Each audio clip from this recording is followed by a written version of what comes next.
everyone, this is Cal Azurity, founder of Fearless Transformation.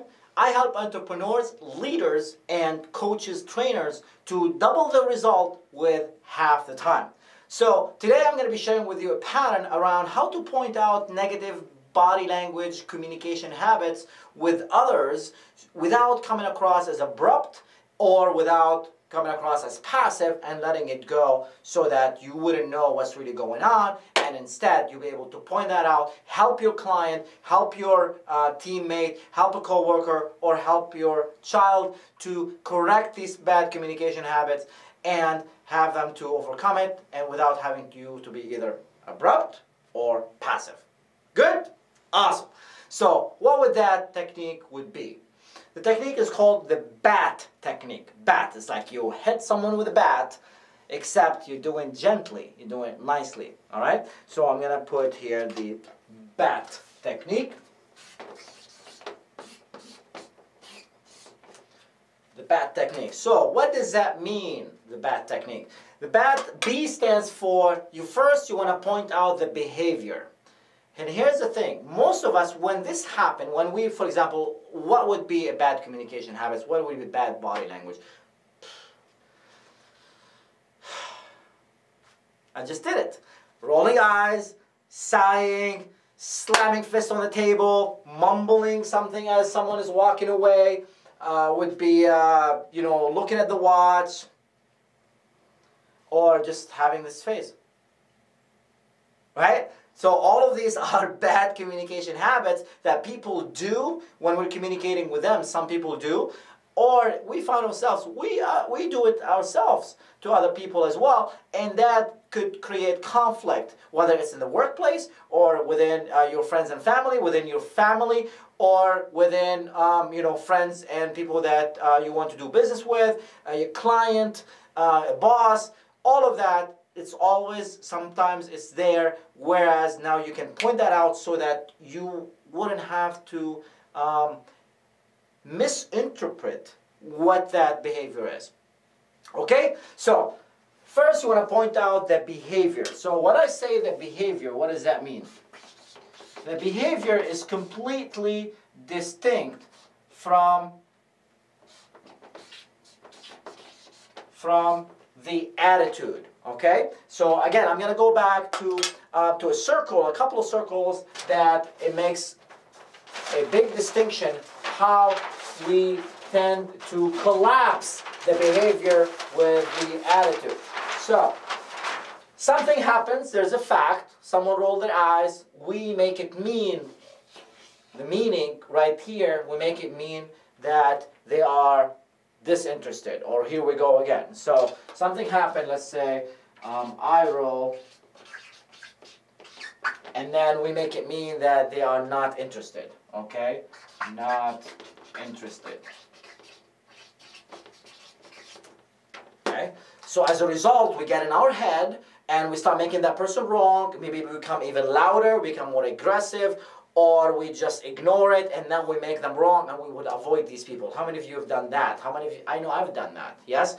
So that's important to be able to uncollapse, keep those distinct, and be able to point out that what happened, the fact, okay, and distinguish that from the meaning or the story we make in our head, okay, around what happened. These two circles, they have to be separate. And most of the time what we do is we collapse them. And when we collapse them, now we are start identifying with that person as a whole as they're disengaged, they're rude, and we start attacking the identity. So when we are pointing out the story, we are attacking the identity, which is the ego. Okay? And we all know what ego does when you feel like your ego is being attacked. Now you're going to attack back. So if you say, oh, you're rude, versus I noticed that you're rolling your eyes. Now that is a completely distinct. You point out the behavior, a fact, and you uncollapse it from the ego. This way, when you point the ego is going to come back, and now there's conflict. You say, I'm rude, and actually you're the one that is rude, and now you're having conflict. Whereas you say, I noticed you're rolling your eyes, that's a fact. Something that you saw, it's a fact. You can point that out. Okay, so that's the point here, is to uncollapse those two together and be able to point out the behavior, which is right here, the fact, okay, from versus the attitude. All right? Versus the attitude or the ego. Okay? Story, this will be an attitude right here. So all of those fall here. It's like this is ego, story, attitude, meaning, all of that, so perception, interpretation, whereas this is behavior, a fact, that is just something that happened that you can prove it, okay? And that's very important to keep those distinct and separate when we are using this pattern. All right, so going back to the bad technique. How to point out these negative communication habits, these behaviors, and correct them without coming across as abrupt. So first you point out the behavior, you use I statements. Okay, we call them I statements right here. So you say, I noticed that you were rolling your eyes, for example. Or I noticed that you were looking at the watch. I noticed that you just sighed. Whatever that is, I noticed, I saw, I experienced, I heard. Use I statements. When you use I statements, why would that be important? Because would that be important? Instead of saying you were rolling your eyes, when you say you, it's like having your palms facing each other like that. And when you press from the right to the left, now automatically the left is going to press back. So that's why for every action there's equal and opposite reaction, like the Newton's second law. So that's why it's important, instead of saying you're rolling your eyes, I notice you're rolling your eyes. Good? Excellent. A stands for assumption. Okay? Assumption. You want to make an assumption. And why that be important? This would be your way to have that person to get them off the hook. This is a way where you won't put the cat in the corner because the cat will come and fight you way harder. Assumption. When you want to say the word I assume.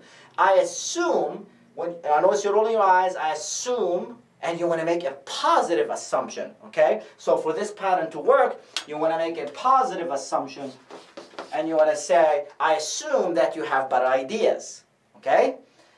Why would that be important? Because when you say I assume, you're not certain. You're not 100% sure. There's a book called The Art of War, and one of the chapters they talk about is one of the most powerful leaders, they always, or generals in battlefield, they always give their opponent a way out, a way to retreat.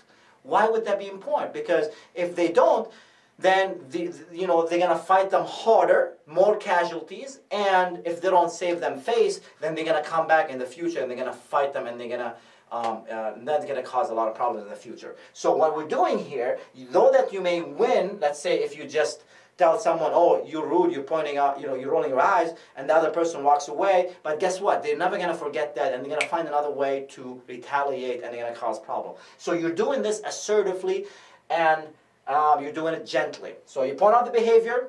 I notice you're rolling your eyes, using I statements. I assume that you have better ideas, and this is a positive assumption. You don't want to make a negative assumption. If you say, I assume that you could care less, how that's going to do you any good? And last but not least, you want to ask if that's true. If that's true, okay? You ask, is that true? That's it. Is that true? So I notice you're rolling your eyes. I'm assuming you have better ideas. Is that true? And that person would say, yes, it's true. Great. What are these ideas? Now the communication is flowing. Or they can say, no, I'm fine. How many of you do people that do that to you? Okay? And if they said that, you're going to say, okay, great. Well, let me know if there is anything I can support you with in the future. Now, guess what? Do you think in the future, are they more likely or less likely to do that specific bad behavior again? Less likely, wouldn't it? Why? Because you pointed it out. You pointed it out. Now they know it. Sometimes people do that stuff and they don't know they're doing it. It's like a blind spot. They've been getting away with it since they were children, and they've been getting their way on the playground and in school, and they've been getting their way even as adults. However, what you're communicating to them is like, look, this just doesn't work with me. It may work with someone else, but it doesn't work with me. So you're pointing that out. Why that's important? Because behavior rewarded equals behavior repeated. Behavior reward equals behavior repeated. When you point out that behavior, it's either you're rewarding it or you are not rewarding it. So it's important to, you want to reward positive behavior, and also it's important to, point out negative behavior. Otherwise, if you don't, you're risking that person is going to keep doing it again, and you're going to resent them, you're going to have conflict. Or if you point that out aggressively, now you're going to have a conflict. This technique will help you to point out negative communication habits, bad habits in others, in a calm, assertive way, and you're helping that person to change that behavior. So I hope that serves you. I hope that makes a difference. I hope that you go ahead and you try it with a coworker, with a family member, or even your kids, or with someone that you just you're doing business with, the business partner. Okay, and see what the response is, and then comment on the video here below. Tell me, what do you think? What was your experience? What worked for you? What didn't work so well? And what could you do different maybe next time? And what can I do different maybe next time to help you even become better? So until then, always be fearless and always be growing. Our website is Fearless